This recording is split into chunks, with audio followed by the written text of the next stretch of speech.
બેન પેલા તો વાત એ રહી કે સગીરા કોણ છે, ક્યાંની છે અને શું બાબત છે. એટલે સગીરા બાબતે તો પેલા હું અજાણ છું કે એને મારે કાંઈ લેવા દેવા નથી. રહી વાત અમિતને, તો બેન એ તો એના કર્મની સજા છે. કોઈ પણ બેનું દીકરીઓને આપણે કોન્ટેક કરી અને કોઈ વસ્તુ કરતા હોય તો કરે ને. આજ કામ મારી હારે કોઈ નો કોન્ટેક કર્યો ને એની હારે કર્યો, બીજા હારે ન કર્યો, એ તો તમારે પ્રેમ કરવા કંઈક નીકળ્યા હોય ઘરની બાળી મૂકીને તો એ તો પ્રશ્ન બને બેન. હવે રહી વાત બેન એ કે એ લોકો સુસાઇડ નોટ લખી છે બેન, એ જયરાજના કહેવાથી જ લખી છે બેન.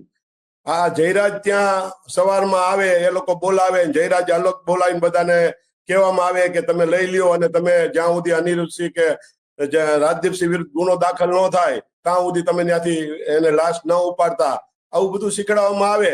તો બેન પેલા તો મને એ શંકા છે કે આવડા મોટા લીમડામાં એ આપઘાત કરે છે, તો એમાં તો મને એવી શંકા છે કે જયરાજ ખુદ એની ઘરે રાખ્યો હતો અને ત્યાં આપઘાત કરી લીધો હોય, પછી એ લોકો આખું કાવતરું રચીને ત્યાં મૂકી ગયા હોય અને અમને લોકોને ફસાવવા માટેની વાત છે.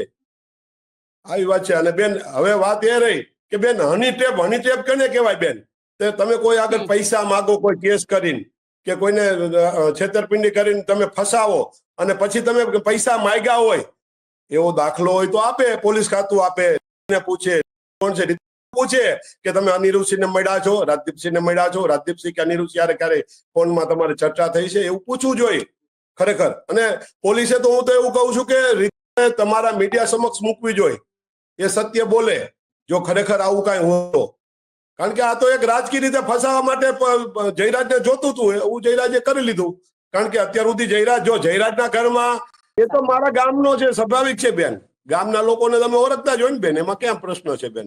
પણ એના મોબાઈલમાં ચેક કરવું જોઈએ. અનિરુદ્ધસિંહ, અનિરુદ્ધસિંહના દીકરાએ કે અનિરુદ્ધસિંહના પરિવારે કે અનિરુદ્ધસિંહના કોઈ મિત્રએ એને ફોનમાં કાંઈ માગણી કરી હોય કે દબાણ કર્યું હોય તો એ પોલીસ સમક્ષ રજૂ કરવું જોઈએ. ને જે લોકોને કર્યું હોય એ લોકોને તમારે પત્રકાર પરિષદ બોલાવીને પોલીસે એ ભાઈને બેહાડવા જોઈએ કે ભાઈ આ ભાઈને અનિરુદ્ધસિંહ કે અનિરુદ્ધસિંહના દીકરાએ કે કોઈ વ્યક્તિ અનિરુદ્ધસિંહના માણસે આને ધમકી મારી હતી, એવું પ્રૂફ કરી દેવું જોઈએ, એવું બતાવવું જોઈએ. આવી બારોબાર વાહિયાત વાત કરવી અને એમ કેવું કે હની ટ્રેપ, પૈસા માંગવા. શું હની ટ્રેપ?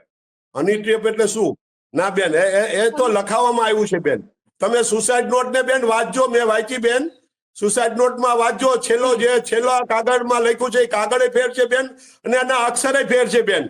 એમાં રાજદીપસિંહ ઇન્વોલ્વ કરવામાં આવ્યા છે કે હું ઘરે ફાંસો ખાઉં છું. એમાં આ છોકરી રાજદીપસિંહ અને અનુભાનો દીકરો રાજદીપસિંહ બેન આખો અક્ષરે બદલી ગયા છે અને આખો કાગળે બદલી ગયો છે બેન. સુસાઇડ નોટ પૂરેપૂરી તમે વાંચજો બેન. પોલીસને જોકે એ તો ખ્યાલ જ હશે, પણ છતાંય પોલીસ તો હું લાચાર હોય બેન. અત્યારે કોઈ રાજકીય પ્રેશર આવે અને આવી રીતે કરે તો કદાચ ગુનો દાખલ કરે. પણ બેન એ તો હવે કોર્ટની વાત છે. કોર્ટમાં અમને વિશ્વાસ છે બેન, અમને ન્યાય મળશે. અમે કોર્ટને દ્વાર ખખડાવશું બેન. આ તો રાજકીય રીતે પાડી દેવાની જ વાત છે. જયરાજની હારે હમણાં શરણાગતિ સ્વીકાર લ્યો તો કોઈ પ્રશ્ન જ નથી બેન.